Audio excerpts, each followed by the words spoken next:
नमस्कार साथियों, OP classes में आप सभी का एक बार पुनः स्वागत है। आज हम सभी पढ़ेंगे संविधान सभा के बारे में। तो सबसे पहले बात करेंगे कि संविधान की मांग किस किस के द्वारा कब कब की गई थी। तो सबसे पहले 1895 में स्वराज विधेयक में बाल गंगाधर तिलक ने भारतीयों के लिए संविधान की मांग की थी। इसके बाद 1922 में महात्मा गांधी ने कहा कि भारतीयों के लिए संविधान का निर्माण भारतीयों के द्वारा ही किया जाना चाहिए। इसके बाद 1923 में स्वराज पार्टी द्वारा और 1924 में मोतीलाल नेहरू द्वारा संविधान की मांग की गई थी। अगर प्रश्न पूछा जाए कि संविधान सभा के द्वारा संविधान निर्माण की पहली बार बात किसने की थी, तो वे एम.एन. राय थे, जिन्होंने कहा था कि संविधान का निर्माण संविधान सभा द्वारा किया जाना चाहिए। इसके बाद 1934 में संविधान सभा की मांग स्वराज पार्टी द्वारा रांची में की गई और उस समय भारत की जो सबसे बड़ी राजनीतिक पार्टी थी कांग्रेस, तो कांग्रेस ने 1935 में पहली बार संविधान सभा की मांग की थी। बार बार संविधान की मांग होने पर अंग्रेजों ने 1940 में अगस्त प्रस्ताव पारित किया था और इसमें उन्होंने संविधान की मांग को स्वीकारा था। वर्ष 1942 में आए क्रिप्स मिशन में पहली बार संविधान सभा की मांग को भी स्वीकार लिया गया। Cripps mission sir Stafford Cripps के नेतृत्व में आया था। 2 सितंबर 1945 को जब द्वितीय विश्व युद्ध समाप्त हो गया तो 24 मार्च 1946 को कैबिनेट मिशन भारत पहुंचा था और संविधान सभा का गठन इसी कैबिनेट मिशन के आधार पर किया गया था। प्रश्न पूछा जाता है कि संविधान सभा का गठन किस आधार पर किया गया था, तो वह कैबिनेट मिशन के आधार पर किया गया था। अब कैबिनेट मिशन में क्या प्रावधान थे? एक तो पहला प्रावधान था कि संविधान का निर्माण किया जाएगा और दूसरा प्रावधान था कि अंतरिम सरकार का गठन किया जाएगा। इस कैबिनेट में 3 सदस्य आए थे। पहले थे सर स्टेफर्ड क्रिप्स जो व्यापार बोर्ड के अध्यक्ष थे, दूसरे थे ए.बी. अलेक्जेंडर जो एक नौसेना मंत्री थे, जबकि तीसरे थे पैथिक लॉरेंस जो कैबिनेट मिशन के अध्यक्ष थे और वे भारत सचिव के पद पर थे। कैबिनेट मिशन के आधार पर संविधान सभा का गठन होना था और यह गठन कुल 389 सदस्यों के द्वारा किया जाना था। इन 389 सदस्यों में 296 सदस्य ब्रिटिश भारत से जबकि 93 सदस्य देसी रियासतों से चुने जाने थे, लेकिन देसी रियासतों ने संविधान सभा के चुनाव में हिस्सा नहीं लिया, यानी कुल 296 सदस्यों के लिए संविधान सभा के चुनाव हुए थे। इन चुनाव में प्रति 10 लाख की जनसंख्या पर एक सदस्य का चुनाव किया जाना था। चुनाव 296 सीटों पर होना था, जिसमें से 292 सदस्य गवर्नर प्रांत से और 4 सदस्य मुख्य आयुक्त प्रांत से चुने जाने थे। ये मुख्य आयुक्त प्रांत थे दिल्ली, अजमेर, मारवाड़ तथा कुर्ग और बलूचिस्तान। संविधान सभा का चुनाव अप्रत्यक्ष एकल संक्रमणीय मत प्रणाली पर होना था, जिसके लिए प्रांतीय विधानसभा सदस्यों द्वारा वोटिंग की गई थी। यह चुनाव जुलाई अगस्त 1946 में संपन्न हुआ। कुल 296 सीटों पर संपन्न हुए इस चुनाव में सबसे ज्यादा सीटें कांग्रेस ने जीती थी, जिनकी संख्या 208 थी। मुस्लिम लीग को 73 सीटें मिली, जबकि निर्दलीय और अन्य पार्टियों ने कुल 15 सीटें जीती थी। देसी रियासतों ने संविधान सभा के चुनाव में हिस्सा नहीं लिया था। संविधान सभा में कुल 15 महिलाएं शामिल हुईं, जिसमें सबसे ज्यादा महिलाएं यूपी से थी।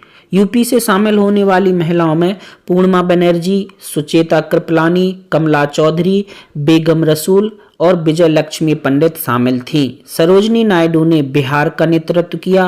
राजकुमारी अमृता कौर मध्य प्रांत से शामिल थी और हंसा मेहता बम्बई से शामिल थी। बात की जाए संविधान सभा में पारसी समुदाय के नेतृत्व की, तो वह पी.एच. मोदी द्वारा किया गया था। एंग्लो इंडियन के रूप में फ्रैंको एंथोनी शामिल हुए थे। Doctor B R. अम्बेडकर संविधान सभा में पहले पूर्वी बंगाल से शामिल हुए थे, लेकिन बाद में उन्हें पूना की बम्बई सीट से शामिल किया गया था। संविधान सभा में शामिल होने वाले डॉक्टर बी.आर. अम्बेडकर गैर कांग्रेसी थे। गांधी जी और मोहम्मद अली जिन्ना को संविधान सभा में शामिल नहीं किया गया था। आगे बात करेंगे संविधान सभा की बैठकों की। तो संविधान सभा की पहली बैठक 9 दिसंबर 1946 को संपन्न हुई, जिसमें कुल 211 सदस्य शामिल हुए थे। पहली बैठक में मुस्लिम लीग शामिल नहीं हुई और उसने इसका बहिष्कार किया था। पहली बैठक के अस्थायी अध्यक्ष डॉक्टर सच्चिदानंद सिन्हा चुने गए। डॉक्टर सच्चिदानंद सिन्हा संविधान सभा के सबसे वरिष्ठ सदस्य थे, इसलिए उन्हें अध्यक्ष चुना गया था। मुस्लिम लीग के संविधान सभा में शामिल नहीं होने पर चर्चिल का एक स्टेटमेंट आता है। उन्होंने कहा था, यह एक ऐसा विवाह है जिसकी दुल्हन ही नहीं है। संविधान सभा की दूसरी बैठक 11 दिसंबर 1946 को संपन्न हुई और इसके स्थायी अध्यक्ष डॉक्टर राजेंद्र प्रसाद चुने गए थे। दूसरी बैठक में 2 उपाध्यक्ष डॉक्टर H.C. मुखर्जी और B.T. कृष्णमाचारी चुने गए थे। संविधान सभा की तीसरी बैठक 13 दिसंबर 1946 को आयोजित हुई और इसी बैठक में जवाहरलाल नेहरू ने उद्देश्य प्रस्ताव रखा था। यह उद्देश्य प्रस्ताव 22 जनवरी 1947 को स्वीकृत किया गया था और इसी आधार पर संविधान का निर्माण किया गया था। उद्देश्य प्रस्ताव ही संविधान की प्रस्तावना की रूपरेखा के रूप में देखा जाता है। BN राव को संवैधानिक सलाहकार नियुक्त किया गया था। इसके अलावा एक प्रश्न और पूछा जाता है कि संविधान का प्रारूप किसने बनाया था, तो वो भी BN राव ने बनाया था। आगे बात करेंगे संविधान सभा की विभिन्न समितियों के बारे में और इनमें सबसे ज़्यादा महत्वपूर्ण है प्रारूप समिति यानी ड्राफ्टिंग कमेटी। तो प्रारूप समिति का गठन 29 अगस्त 1947 को डॉक्टर BR अम्बेडकर की अध्यक्षता में किया गया था। प्रारूप समिति में अन्य 6 सदस्य इस प्रकार थे। पहले सदस्य थे N. गोपालस्वामी अयंगर, दूसरे सदस्य अल्लादी कृष्ण स्वामी अय्यर, तीसरे सदस्य जो कि एकमात्र कांग्रेसी थे कन्हैयालाल मानिकलाल मुंशी यानी KM मुंशी थे, चौथे सदस्य सैयद मोहम्मद सादुल्ला थे, पांचवें सदस्य N. माधव राव जो कि BL मित्र की जगह जुड़े थे और छठवें सदस्य TT कृष्णमाचारी थे जो कि DP खैतान की जगह जुड़े थे। बात करें अन्य समितियों की तो संघ शक्ति समिति की अध्यक्षता डॉक्टर जवाहरलाल नेहरू द्वारा की गई।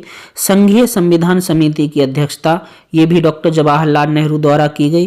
प्रांतीय संविधान समिति के अध्यक्ष सरदार पटेल चुने गए थे। इसके अलावा मौलिक अधिकार, अल्पसंख्यक मामले, जनजातियां और बहिष्कृत क्षेत्र से संबंधित सलाहकार समितियों के अध्यक्ष भी सरदार पटेल चुने गए थे। बात की जाए प्रक्रिया नियम समिति तो इसके अध्यक्ष डॉक्टर राजेंद्र प्रसाद चुने गए।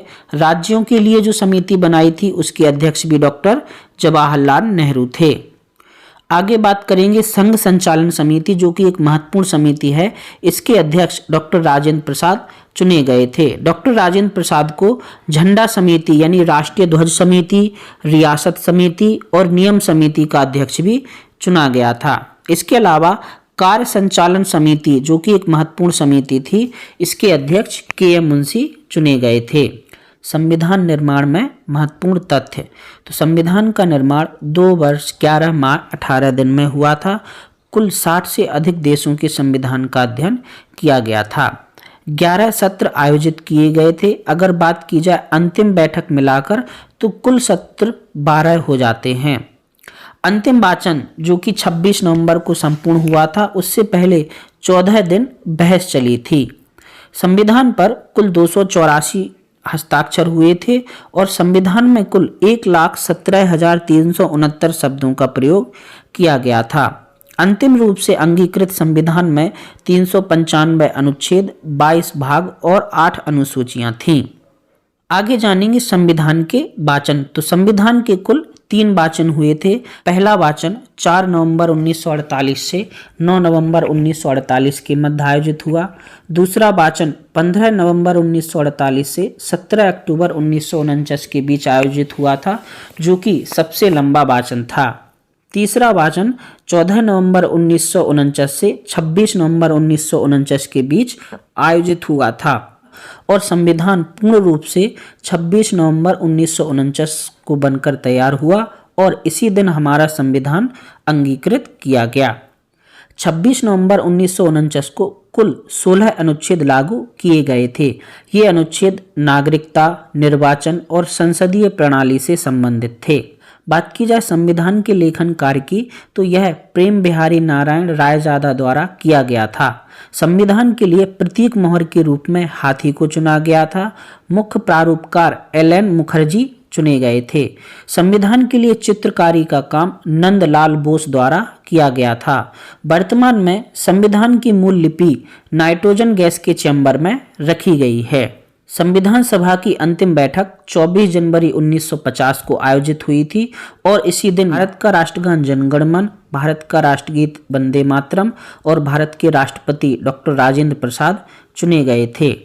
संपूर्ण संविधान 26 जनवरी 1950 को लागू किया गया था। 26 जनवरी 1950 को लागू करने के पीछे यह कारण था कि पहली बार 26 जनवरी 1930 को भारत में पूर्ण स्वराज दिवस मनाया गया था, जिसे भारत का पहला स्वतंत्रता दिवस कहा जाता है।